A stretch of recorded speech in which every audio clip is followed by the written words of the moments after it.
I had one of my art students, I teach karate, and one of my students was an artist, and I said, we really need tap handles, but I don't know how to make them. And then we got to looking and researching, and I said, come to find out, there's a whole process for replicating something. So I got a student to hand carve out of wood a squirrel tail. The first one. This is if this goes away, I'm dead. That is our original. Then I found out that if I took some silicone, I could make a two-part mold. And when the mold goes together, okay, and cut a little hole in the top, fill it with this stuff, which is a two-part epoxy resin plastic. We had some interesting trials where we didn't know how hard we wanted this thing, because the hardness of the plastic makes a big deal. And that we decided on 66D. It's a scale of hardness. You can look it up online. The first stuff we got was not nearly as hard, and it was kind of flexible. We really didn't want like floppy tap handles. So anyway, you leave it in the mold for about an hour, okay? And then you pull the mold apart, and it comes out. It looks about like this. Okay, there's actually some mold lines and things. I didn't have one that just came out of the mold for you, but it looks about like this. It's gray, and you sand off all the mold lines.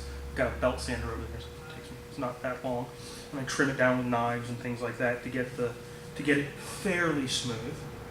Then I drill a hole in the bottom of it, and I put one of these little things in.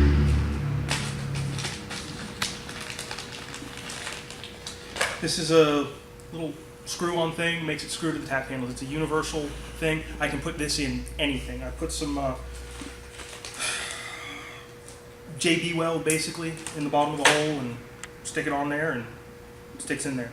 Then I take it through and just some gray Rust-Oleum spray primer.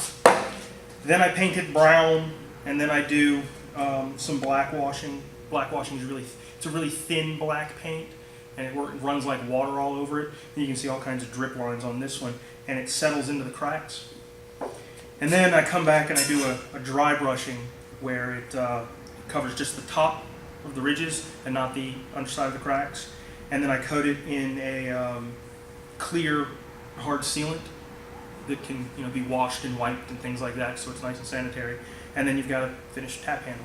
All of our tap handles here are drilled at an angle because the shape of the tap handle at our bar needed to be cocked just a little forward for it to sit right and not run into the back of the where we have our bar. We've got tap handles up there, and where our whiteboard comes down right behind the tap handles.